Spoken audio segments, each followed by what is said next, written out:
Can you introduce yourself? My name is Giang, and I am a student in class 11 English in Lakai High School for gifted students. Okay, so now it's your speaking test. Let's begin with part one. Your Mhm. first question is, who are you closest to in your family? To be honest, I actually get on well best with my father. In fact, I bear resemblance with him from not only physical appearance, but also characteristics. So I feel like he can understand me better than anyone else in my family. For example, I am endowed with love for ping pong, which is also my father's favorite sport.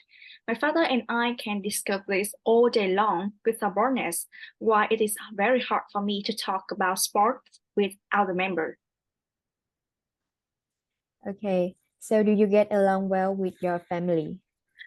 Well, although I am closest to my father, that does not mean I am not close to other members. Honestly, my family has such a strong bond that I feel like nothing can tear us apart. I am always willing to share my feelings, stress, and stories with my family, and they are always by my side to emphasize with me. And whenever my family has problems, I also give them a hand. And are your parents your role model in life? Why or why not? Absolutely. From my birth, my parents have always had a strong mentorship with me. I get advice from my parents in almost every field in my life. Sometimes, when I am entangled in some problems, I always try to put myself in my parents' shoes and just imagine and ask myself, what will my parents do in order to tackle the issues? And that way of solving problems is very valuable because I do not totally copy my parents, but I follow their mindset and ways of thinking. Okay. How much time did your parents spend with you when you were a child? Mm, hmm. If my memory serves me right, when I was small, my sister actually spent more time with me than my parents, and they spent very little time for me. The only time I can talk to my parents was in the evenings. I was sent to the kindergarten all day long, and even in the afternoon, my parents also picked me up as the last child. I can understand that because it was the time my father can strive for the development of his career, and that's why hardly can he spend a lot of time on me, and same for my mother. Do you often have problem with family members? No, not now, but honestly speaking, it was my teenager age, among 12 or 15, that I started to have fights and conflicts with my parents.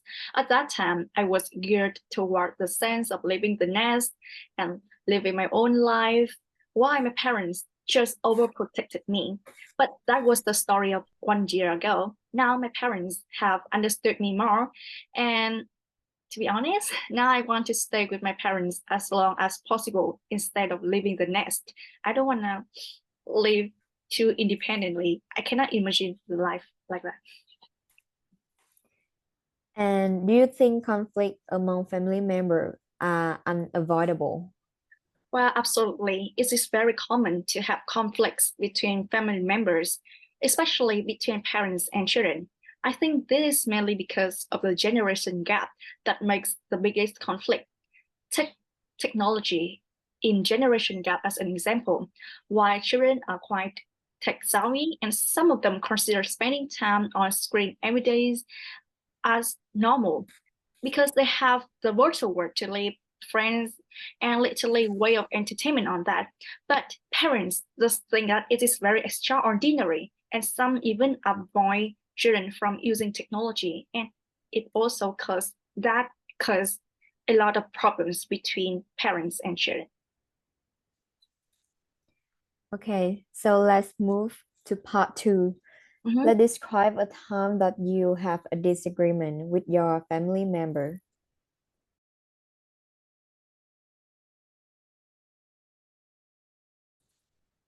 Well, although I try to avoid conflicts, as much as possible with my family members, I still have some disagreement with them.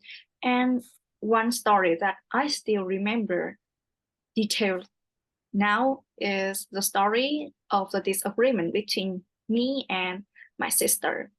Well, that was around my age of 12 or 13, if my memory serves me right. I can say that we have some problem with social media and some disagreement. There was a time that I had my first love, my first crush, and I shared with my sister. And she thinks that uploading my ugly pictures on social media will be very funny and hilarious to take attention from that boy. But for me, it is just a way of left negative digital footprint on my social media. And I try to do the social media scrub as much as possible. But she just keep uploading the pictures and tagging me in, which is very annoying and make me feel very embarrassing because I hate my ugly pictures when she suddenly took when I was fall asleep or slept on the car, something like that. And I had a small conflict with her.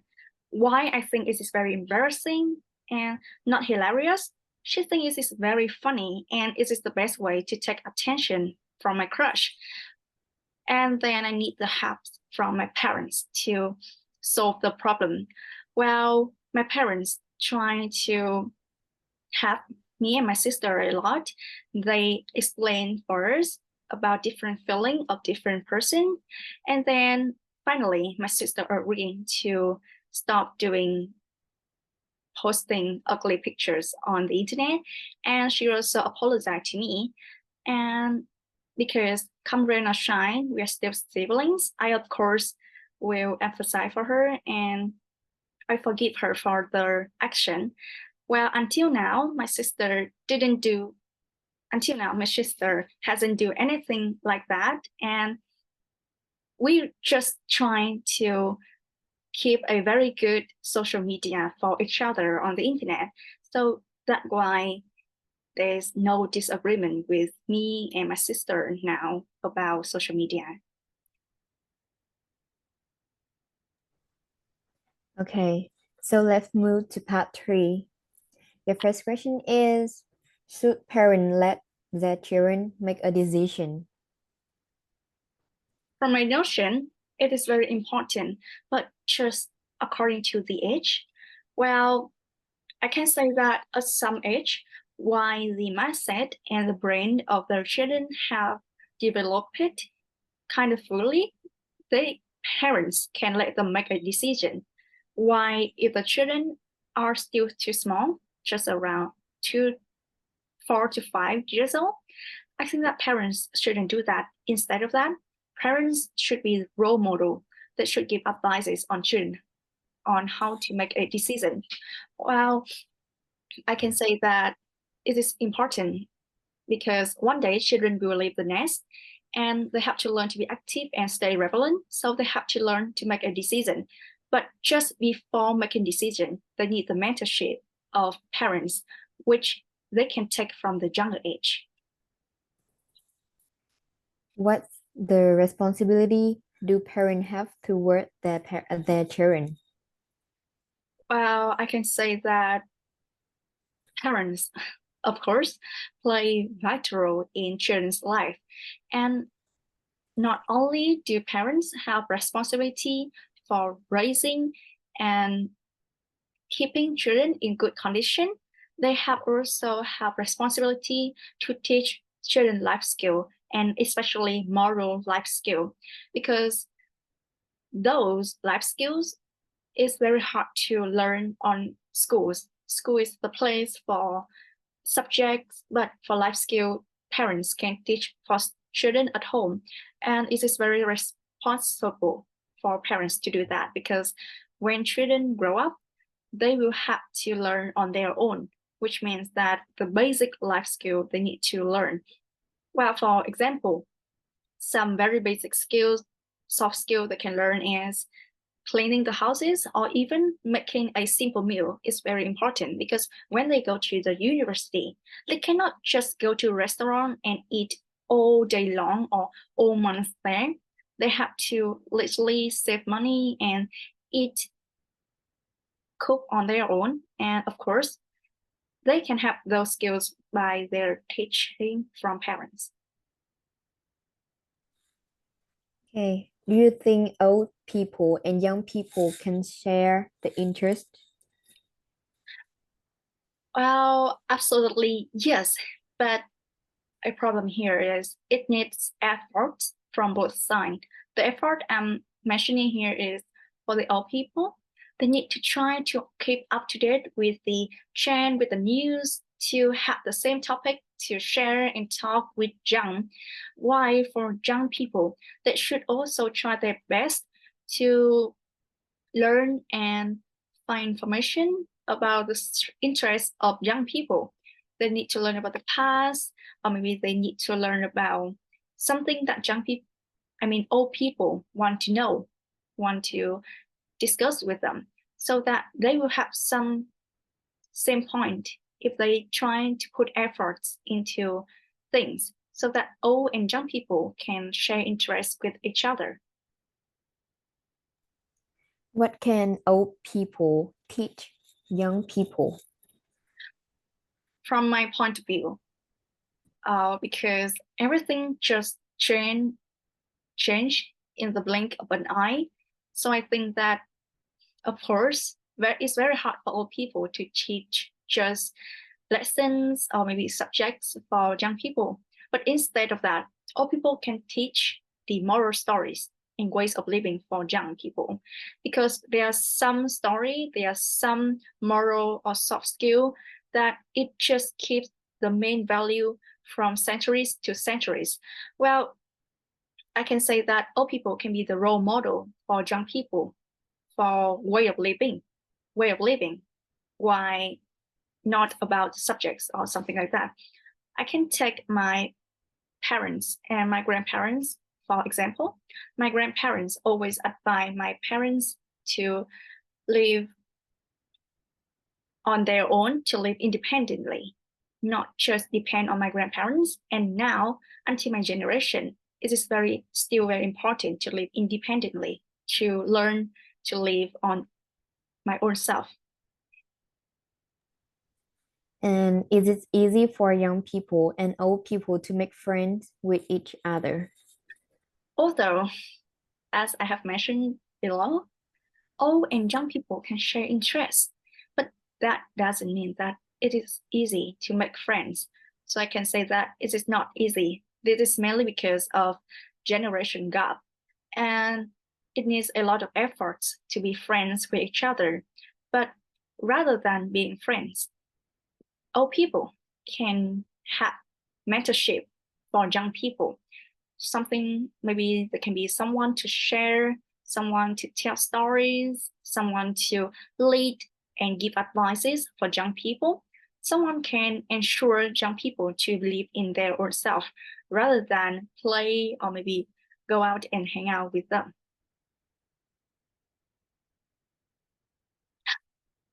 And switch. Are you ready? Okay. Hello. Can you introduce a little bit about yourself?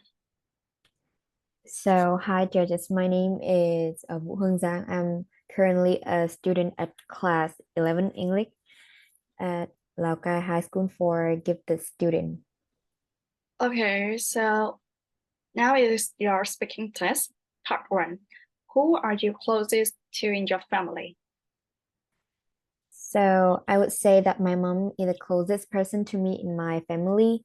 So I think she is the most warm-hearted person I have ever known, to tell you the truth. I feel comfortable to share my thought with her and get a little help or advice from her.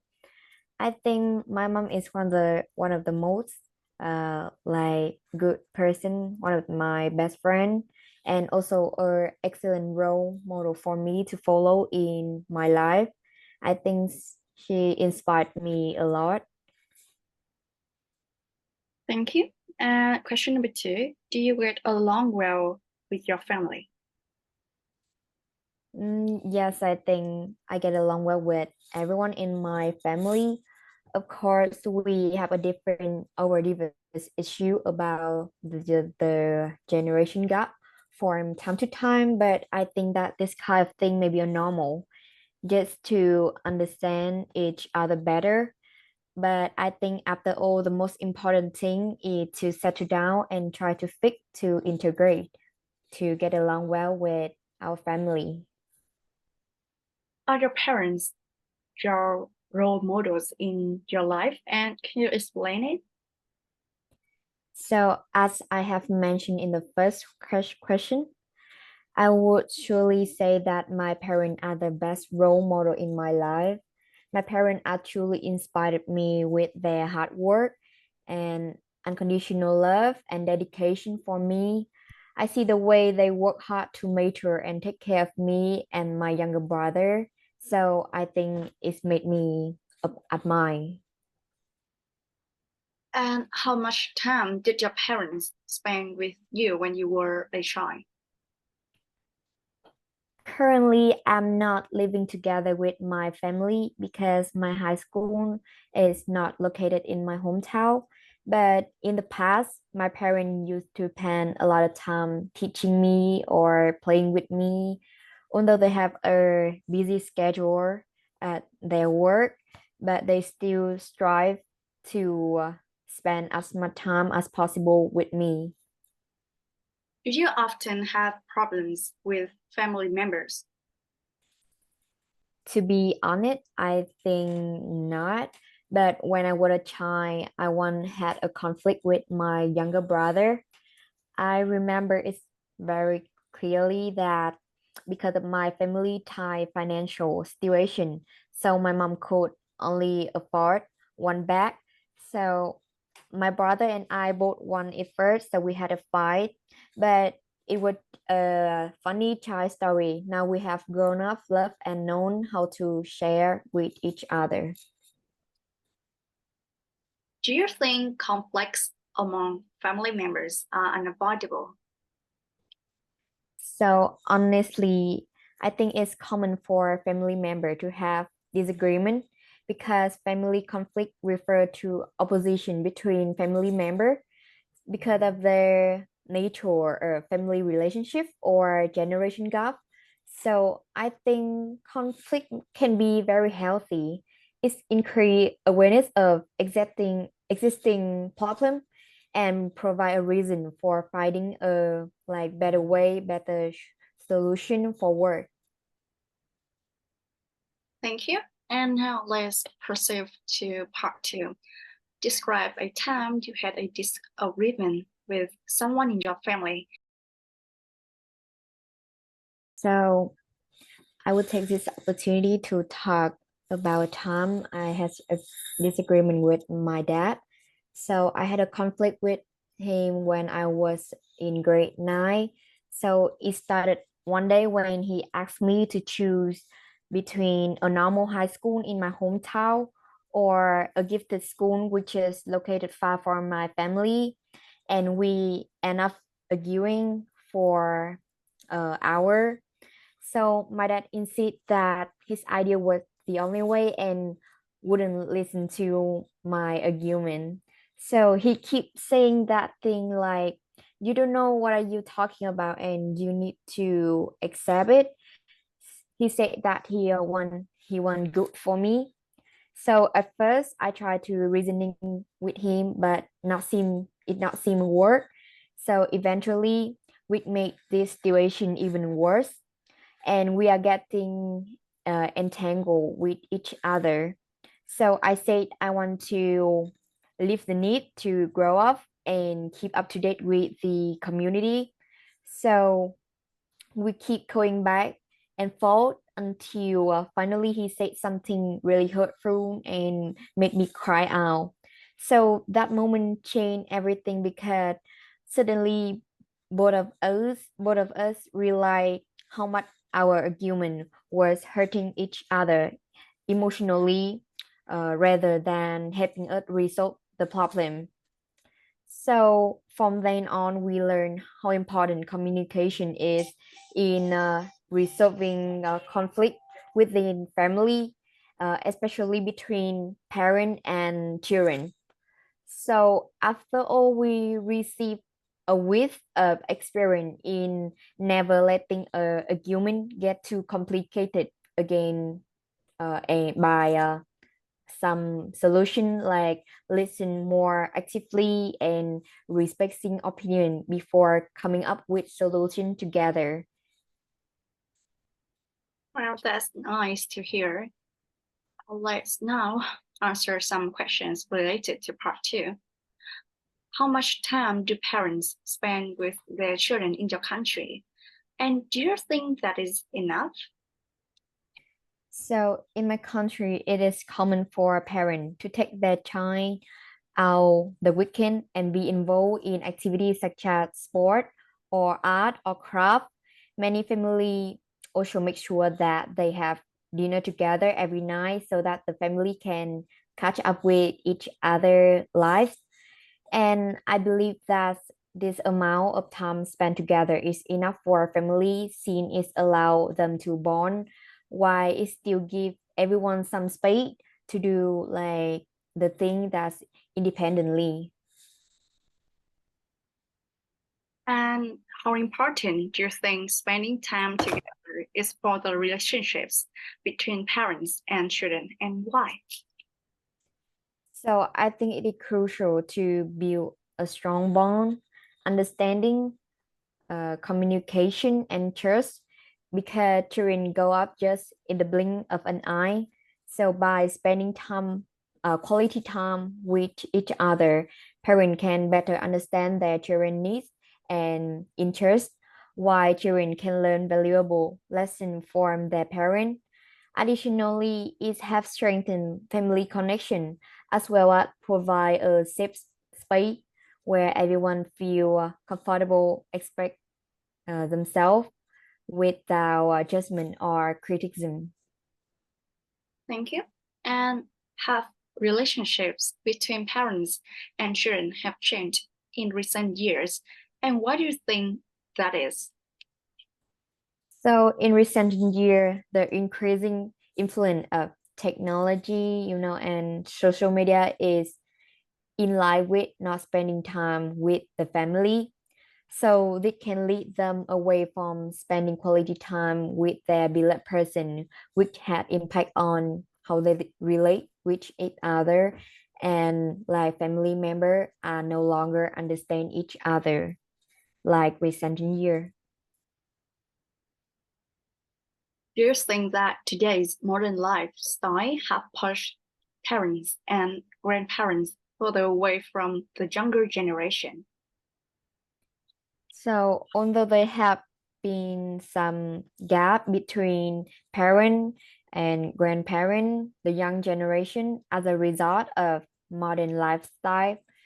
So I think it is not necessarily the case for all the family because they are different in the way that family member connect and communicate with another through like technology advance or like sitting social to attitude, and parent and grandparents still have some life experience to share with the young generation which are still stay relevant today.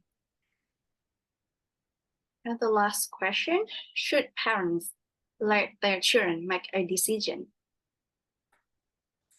So in the past, parents only wanted their children to like follow in their footsteps. However, nowadays some older children or adolescent may have some like decision making capacity to make their own decision. By allowing children to make a small choice in everyday life, parents can also like teaching them to be a responsible person in the future, I think. Thank you. And that is the end of your speaking test.